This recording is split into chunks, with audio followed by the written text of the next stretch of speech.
নমস্কার বন্ধুরা, welcome to আরকে sports. আশা করি তোমরা সবাই সুস্থ ও ভালো আছো। তো এই ভিডিওতে কিছু গুরুত্বপূর্ণ আপডেটস তোমাদের মাঝে আজকে শেয়ার করার আছে। সেই ক্ষেত্রে একটু স্কিপ না করে এই ভিডিওটা শেষ অবধি দেখতে থাকো এবং এই চ্যানেলে প্রথমবার এসে থাকলে চ্যানেলটিকে সাবস্ক্রাইব অবশ্যই করে রেখো। শুরুতেই যে আপডেটটা শেয়ার করব সেটা হচ্ছে গতকাল চেন্নাই এফসি দলের এগেনস্টে কেরালা ব্লাস্টার্স এফসি দল ম্যাচ খেলেছে, আর সেই ম্যাচে কেরালা ব্লাস্টার্স এফসি দল 3-1 গোলে হারিয়ে দিয়েছে চেন্নাই এফসি দলকে। চেন্নাই এফসি দলের ঘরের মাঠে ম্যাচ ছিল, তো তাদের ঘরের মাঠেই কেরালা ব্লাস্টার্স এফসি দল সুন্দর পারফরমেন্স করে 3-1 গোলে তাদেরকে হারিয়েছে। তো সেই ম্যাচে দুটি ঘটনা ঘটেছে যেটা নিয়েই এই ভিডিওতে কথা বলবো। প্রথমটা হচ্ছে ম্যাচের একদম শেষ মুহূর্তের দিকে নোয়া সাদৌদির সাথে কিন্তু কেরালা ব্লাস্টার্স এফসি দলের ক্যাপ্টেন অ্যাড্রিয়ান লোনার একটা ধাক্কাধাক্কি বা ধস্তাধস্তি হয়। সেটা কী নিয়ে, সেটা হচ্ছে এমন একটা পরিস্থিতি এসেছিলো যেখান থেকে একটা গোল কেরালা ব্লাস্টার্স এফসি দল বাড়িয়ে নিতে পারতো বা আরও একটা গোল করে নিতে পারতো। সেখানে নোয়া সাদৌদি প্রথমত একটা প্লেয়ারকে পুরোপুরি কাটিয়ে নিয়েছিল, তারপর কিন্তু সেখান থেকে যদি ঠিকঠাক করে পাস দিতে পারতো ঈশান পণ্ডিতা বা অ্যাড্রিয়ান লোনাকে, তাহলে তাদের দুজনের মধ্যে যে কোনো একজন অনায়াসেই সেখান থেকে ফিনিশ করতে পারতো বা গোল করে ফেলতে পারতো। কিন্তু সেই বলটা সেলফিশ হয়ে সে নিজেই নেয় এবং সেই বলটা কিন্তু গোল পোস্টের উপর দিয়ে চলে যায়।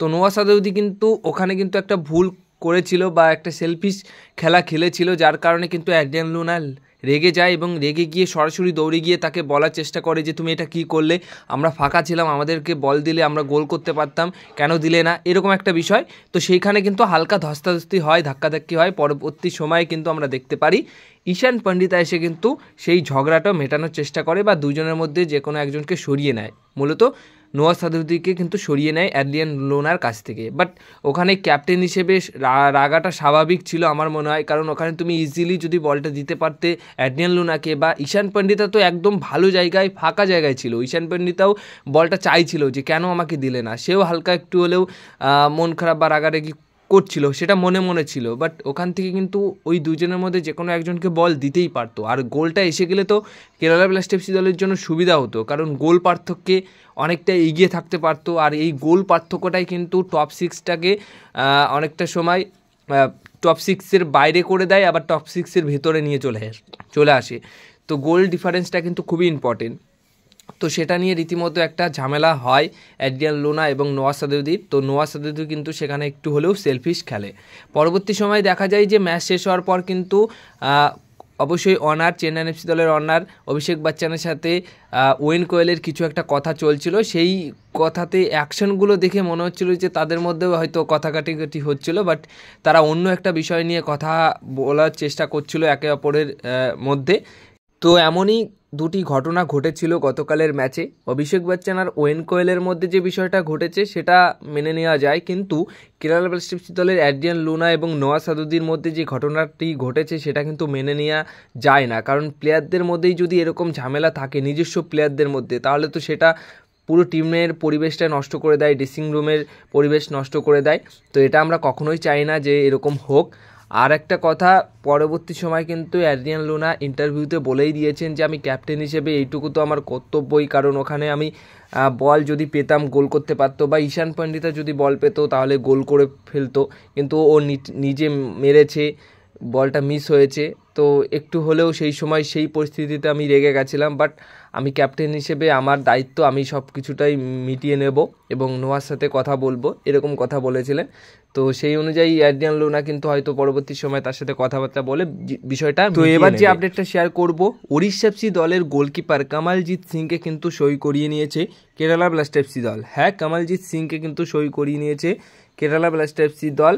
কেরালা ব্লাস্টার্স এফসি দল এই সাইনিংয়ের আগেই কিন্তু সই করিয়েছে মোহনবাগান দলের আর্শ আনোয়ার শেখকে। 4 বছরের চুক্তিতে সই করিয়েছে মোহনবাগান দল থেকে, মানে প্রি কন্ট্রাক্ট করে ফেলেছে আগামী মরশুমের জন্য। সেখানে 4 বছরের চুক্তি করা হয়েছে, আর যদি 4 বছর খুব ভালো পারফরমেন্স করে তাহলে তার সাথে আরও কন্ট্রাক্ট বাড়িয়ে নেওয়া হবে, এমনটাই কিন্তু শর্ত রয়েছে সেই চুক্তিতে।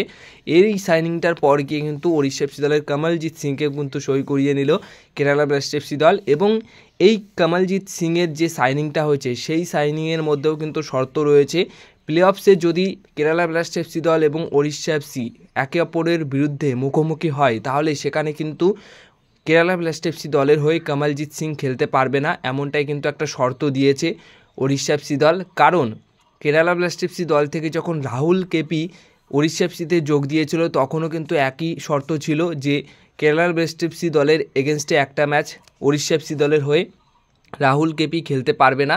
তো সেই শর্তটা কিন্তু মেনে নিয়েছিল এবং রাহুল কেপি কিন্তু একটা ম্যাচ খেলেওনি। তো সেই অনুযায়ী একই শর্ত কিন্তু এবার উড়িষ্যা কেরালা ব্লাস্টার্স দলের জন্য রেখেছে যে কমলজিৎ সিংও কিন্তু খেলতে পারবে না একটা ম্যাচ উড়িষ্যা এফসি দলের এগেনস্টে কেরালা ব্লাস্টার্স দলের হয়ে। তো এই ডিলে অবশ্যই কেরালা ব্লাস্টার্স দল কিন্তু কমলজিৎ সিংকে সই করিয়ে নিয়েছে। এবার যে আপডেটটা শেয়ার করব সেটা হচ্ছে মোহনবাগান দল কিন্তু আইএসএল সিজন 11-এর জন্য গতকাল একটা ইয়ং ফুটবলারকে রেজিস্টার করিয়েছে তাদের আইএসএল স্কোয়াডে।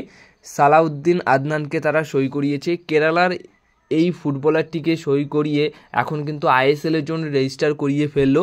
গতকাল এই রেজিস্ট্রেশনটা কমপ্লিট হয়েছে। তো এবার সালাউদ্দিন আদনানকে তোমরা কিন্তু আইএসএলে খেলতে দেখতে পারবে এবং সালাউদ্দিন আদনানকে হয়তো মোহামেডান এফসির ম্যাচে রিজার্ভ বেঞ্চেও তোমরা দেখতে পারো।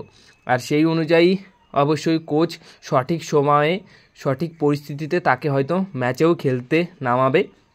23 বছর বয়সী এই মিডফিল্ডার কিন্তু যথেষ্ট নজর করা পারফরমেন্স করেছে আইএসএলের মঞ্চে না হলেও মোহনবাগানের রিজার্ভ টিমের হয়ে। তো সেখান থেকে এখন আইএসএলে তার আগমন ঘটছে। তার অলরেডি রেজিস্ট্রেশন কমপ্লিট করেছে গতকাল।